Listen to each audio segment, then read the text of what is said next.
அடுத்ததாக அகமது மீரான் நெல்லை மாவட்டம் பேட்டை பகுதியிலிருந்து கேட்டிருக்கிறார். அவருடைய கேள்வி, நம் ஜமாத்தில் செய்யும் சமூக பணிகள், இரத்த தான முகாம்கள், நிலவேம்பு கசாய விநியோகம் மற்றும் மருத்துவ முகாம்கள் இது போன்ற நிகழ்ச்சிகளை சமூக வலைதளங்கள் மற்றும் பத்திரிகைகள் ஊடாக நாம் பல விளம்பரங்களை செய்கிறோம்.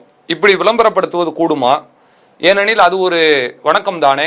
அந்த வணக்கத்தை விளம்பரப்படுத்துவது கூடாது என்ற இருக்கையில் இது எப்படி சரியாக இருக்கும் என்பது அவங்களுடைய கேள்வி. இது ஒரு தேவையான இன்றைக்கு சமுதாய மக்கள் மத்தியில் உள்ள ஒரு கேள்விதான். அதாவதுங்க, நல்லா நம்ம புரிஞ்சுக்கணும், விளம்பரத்திற்காக செய்வது வேறு, மக்களிடத்தில் ஒரு முன்மாதிரிக்காக வேண்டி, மக்களிடத்தில் நம்பகத்தன்மைக்காக வேண்டி செய்வது வேறு. அல்லாஹ் ரப்புல் ஆலமீன் இரண்டையுமே நமக்கு மார்க்கத்தில் சொல்லி காட்டுகிறார். அதாவது சூரா அல் பக்ராவினுடைய 271 அந்த வசனத்தில் நீங்க பார்க்கலாம், இன் துபுது சதகாத், நீங்கள் தர்மங்களை வெளிப்படையாக செய்தீர்களே ஆனால் ஃபனி இம்மாஹி, அது சிறந்ததுதான், தவறு கிடையாது.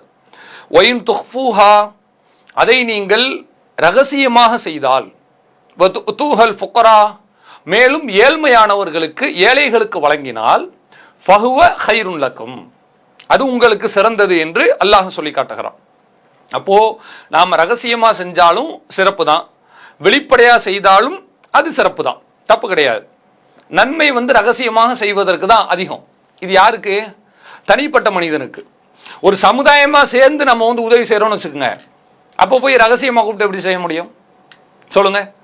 இப்போ ஒரு ஜமாத்தா 100 பேர் சேர்ந்து வசூல் பண்றோம், பணத்தை வசூல் பண்ணி நாங்க ரகசியமா செஞ்சுக்கிறோம், வெளிப்படையாலாம் செய்யல அப்படின்னு சொல்லிட்டு, எங்கப்பா செஞ்சீங்க? நாங்க ரகசியமா செஞ்சுட்டோம் அப்படின்னு சொன்னா இது நம்பகத்தன்மைக்கு உகந்ததா? யோசிச்சு பாருங்க. அப்படி செய்ய முடியாது. நபிகள் நாயகம் ஸல்லல்லாஹு அலைஹி வஸல்லம் அவர்களே எப்படி நமக்கு அவர்கள் வழிகாட்டி தருகிறார்கள் என்றால், அதாவது நாம பொதுமக்கள்கிட்ட வசூல் பண்ணி நம்ம செய்யக்கூடிய நேரத்தில் எல்லாருக்கும் தெரிகிற மாதிரி தான் செய்ய முடியும். அது தப்பா செய்யறதும் அதுல உண்டு. ஆனா தப்பு இல்லாம சரியா செய்யறது எப்படி? அதை ரசூல்லா நமக்கு தெளிவாக கட்டு தந்திருக்கிறாங்க. அந்த நுணுக்கத்தை ரசூல்லா பிரிச்சு தான் செஞ்சிருக்கிறாங்க. நீங்க பார்க்கலாம், முஸ்லிம் போன்ற நூல்கள் இடம்பெறக்கூடிய செய்தி. அதாவது நபிகள் நாயகம் ஸல்லல்லாஹு அலைஹி வஸல்லம் அவர்கள்ட்ட ஒரு மனிதர் கேட்கிறார், ஆடு போன்ற விஷயங்களை கேட்கிறாரு. ரசூல்லா கொடுத்துட்றாங்க. கொடுத்த பின்னாடி அந்த மனிதர் இருக்கார் இல்லையா, அவர் முஸ்லீம் இல்லாதவர் போல. அவர் என்ன செய்யறாருன்னு கேட்டீங்கன்னா, வெளியில மற்ற தன்னுடைய சொந்தக்காரங்கள்ட்ட போயிட்டு தன்னுடைய பகுதி மக்கள்கிட்ட போய் சொல்லுகிறார், யா கௌம், என்னுடைய கூட்டமே, அஸ்லிமு, எல்லாரும் இஸ்லாத்துல போய் சேருங்க. ஏன் இஸ்லாத்துல சேரணும்? ஃபைன்ன முஹம்மதன் யுஅத்தி அத்ஆன், முஹம்மது வாரி வாரி கொடுக்கிறார். லா யக்ஷல் ஃபாகா, அவர் வறுமையை பத்தி பயப்படுறதே கிடையாது. யோசிச்சு பாருங்க. அப்போ ஒரு மனிதர் ஆடு போன்ற விஷயங்களை ரசூலுல்லாஹ்ட்ட கேட்கிறார். ரசூலுல்லாஹ்வும் கொடுத்துட்றாங்க. கொடுத்த பிறகு என்ன நடக்குதுன்னு சொன்னா, அவர் தன்னுடைய சமுதாய மக்கள்கிட்ட போயிட்டு சொல்றார், யா கௌமி, என்னுடைய சமுதாயமே, அஸ்லிமு, எல்லாரும் இஸ்லாத்துல போய் சேருங்க. எதுக்கு இஸ்லாத்துல சேரணும்? அவருடைய புரிதல், அவர் சொன்னது, ஃபைன்ன முஹம்மதன் யுஅத்தி அத்ஆன், முஹம்மது நபி ஸல்லல்லாஹு அலைஹி வஸல்லம் அவர்கள் வாரி வாரி வழங்குகிறார். எல்லாத்துக்கும் எந்த விதமான கணக்கு வழக்கு இல்லாம கொடுக்குறாங்க. லா யக்ஷல் ஃபாகா, அவங்க வறுமையை பத்தி பயப்படுறது இல்ல. இப்படி கொடுத்துக்கிட்டே போனா அப்புறம் இல்லாம போயிருமே என்கிற அந்த இல்லாம இருக்கு இல்லையா, அதை பத்தி அவர் பயப்படுறதே கிடையாது என்று தன்னுடைய சமுதாய மக்கள்கிட்ட போய் இஸ்லாத்தை ஏத்துக்குங்க அப்படின்னு சொல்லி காட்டுறதை நீங்க பார்க்கலாம். நபிகள் நாயகம் ஸல்லல்லாஹு அலைஹி வஸல்லம் அவர்கள் இந்த அளவுக்கு எல்லா சமுதாய மக்களுக்கும் தெரிகிற வகையில தான் கொடுத்துருக்குறாங்க. அது மக்கள் மத்தியில போய் சேருது. மக்கள் மத்தியில ஒரு பிரம்மாண்டமாக போய் அவ்வளவு ஒரு, அதாவது பரசியமாக வெளிப்படையாக போய் சேருகிறது. ஏன் இப்படி எல்லாம் செய்றீங்க அப்படின்னு ரசூலுல்லாஹ் தடுத்தாங்களா? தடுக்கவே இல்லை. ஏன் தடுக்கல தெரியுமா? ரகசியமாக செய்வது என்பது அது ஒரு பகுதி தான், அதுல மாட்டுக்கருத்து இல்லை. ஆனால் வெளிப்படையாக செய்வது பெருமைக்காகவும் புகழுக்காகவும் பகட்டுக்காகவும் தான் செய்யக்கூடாதே ஒழிய செய்யவே கூடாது, நன்மை கருதி கூட நீங்க வெளிப்படையாக செய்யக்கூடாது அப்படின்னு நம்ம மார்க்கத்தில் சொல்லப்படலை. இந்த ஹதீஸ் அதுக்கு ஆதாரமாக இருக்கிறது. நபிகள் நாயகம் ஸல்லல்லாஹு அலைஹி வஸல்லம் அவர்கள் சொல்கிறார்கள், மன் சன்ன சுன்னத்தன் ஹசனா, யார் ஒருவர் அழகிய வழிமுறையை மக்களுக்கு அறிமுகப்படுத்தி கொடுக்கிறாரோ. எப்ப அறிமுகப்படுத்த முடியும்? ரகசியமா செஞ்சா மட்டும்தான் அறிமுகப்படுத்த முடியுமா? 10 பேர் பார்க்குற மாதிரி செஞ்சாதானுங்க. மனசை நம்ம சுத்தமா வச்சுக்கணும், அதான் விஷயம். அதாவது இஸ்லாத்தை பொறுத்த வரைக்கும் நீங்க நல்லா புரிஞ்சுக்கங்க, இஸ்லாம் வந்து ஆக்டிவிட்டிஸை மட்டும் பார்க்காது, ஆட்டிடியூடையும் சேர்த்து தான் பார்க்கும். அதாவது செயலை மட்டும் பார்க்காது, சிந்தனையும் சேர்த்து தான் பார்க்கிறது. ரெண்டும் சேர்ந்தது தான் அமல். ஒருத்தனுக்கு வந்து அமல் செய்யற அதிகமா, நீயத்து வந்து வேற நோக்கத்துல, தீய நோக்கத்துல பெருமைக்காக செய்வதாக இருக்கிறது, நன்மை கிடைக்காது. ஒருத்தருக்கு வந்து செய்யணும்னு நியத்து இருக்கிறது, செய்ய மாட்டேன்றாரு, பரிபூர்ணமான நன்மை இவருக்கும் கிடைக்காது. அப்ப இஸ்லாம் என்ன சொல்லுதுன்னா, ரெண்டையும் சேர்த்து நீங்க செய்யுங்க. மன் அமில சாலிகம் மின்கும் மின் தக்கரின் அவ் உன்சா வஹுவ மூமின். உங்கள ஒரு ஆணாக இருந்தாலும் சரி, பெண்ணாக இருந்தாலும் சரி, அவர் மூமீனாக இருக்கிற நிலையில அமல் செய்தாரையானால் ஃபஉலாயிக யதுகுலூனல் ஜன்னா, அவர்தான் நாளை மறுமையில் சொர்க்கத்திற்குள் நுழைவார்கள். வயுர்ஸகுன ஃபீஹா, அங்க அவர்களுக்கு வந்து ரிஸ்க் வழங்கப்படும். பிகைரி ஹிசாப், எந்த விதமான கணக்கு வழக்கும் இல்லாமல். அல்லாஹ் கணக்கே பார்க்க மாட்டான், வாரி வாரி கொடுப்பான் என்று மார்க்கத்தில் சொல்லப்படுது. ஆக இப்படி நாம வந்து ஈமானும் இருக்கணும், அமலும் செய்யணும். அந்த அமல் எப்படி இருக்கலாம்? வெளிப்படையா தெரிகிற மாதிரி இருக்கலாம். அதான் ரசூலுல்லாஹ் சொல்றாங்க, மக்களுக்கு நல்வழி காட்டி ஒரு மனிதன் செய்கிறார் என்று சொன்னால் ஃபலஹு அஜ்ருஹா, அதன் கூலியும் அவருக்கு கிடைக்கும். வ அஜ்ருமன் அமில பிஹா பஅதா, அவரை பார்த்து யாரெல்லாம் அமல் செய்கிறார்களோ அவர்கள் கூலியில் இருந்து ஒரு பங்கும் இவருக்கு கிடைக்கும். ஆனால் அவர்களுக்கும் அந்த கூலியில குறை வராது. ரசூலுல்லாஹ் நமக்கு சொல்லிட்டாங்க. அப்போ ஒரு ஆள் செய்யறத பார்த்து அடுத்தடுத்து செய்யறாங்கன்னு சொன்னா இது எப்ப செய்ய முடியும்? யோசிச்சு பாருங்க. மக்கள் கண்ணில் படும்படி செய்தாதானங்க வரும். அதனால அது தப்பு கிடையாது. அதை செய்யும் பொழுது அல்லாஹ்வினுடைய அச்சத்தோடும் அல்லாஹ்வினுடைய பயத்தோடும் செய்ய வேண்டும் என்பது ஒரு முக்கியமான ஒரு கட்டுப்பாடு. அந்த கட்டுப்பாடை நாம வந்து அல்லாஹ்வினுடைய அச்சத்தை நம்முடைய மனதில் ஏந்தி கொள்ள வேண்டும். இதை நம்ம புரிஞ்சுக்கணும். எனவே வெளிப்படையாக செய்வது என்பது விளம்பரத்திற்காகவோ அரசியல் நோக்கத்திற்காகவோ ஆதாயத்திற்காக செய்வது தவறு, அதுல மாட்டு கருத்து அல்ல.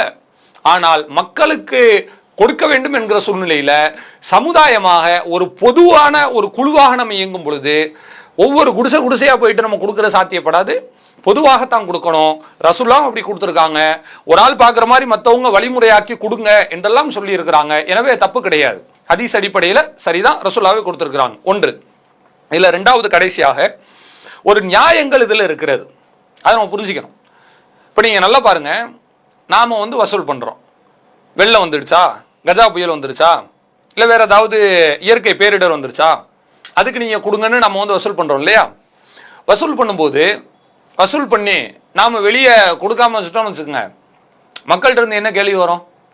என்ன அவங்க வசூல் பண்ணாங்க, கொடுக்கவே இல்லையே கேட்பாங்கல்ல. அந்த கேள்விக்கு வீடு வீடா போய் நம்ம கணக்கை மட்டுமா காட்ட முடியும்? செயல் ரீதியா அந்த உங்களுடைய ஆதாரங்களை காட்டணும். நீங்க வசூல் பண்ணி செஞ்சோம்ன்றது கணக்கு மட்டும் வரக்கூடாதுங்க.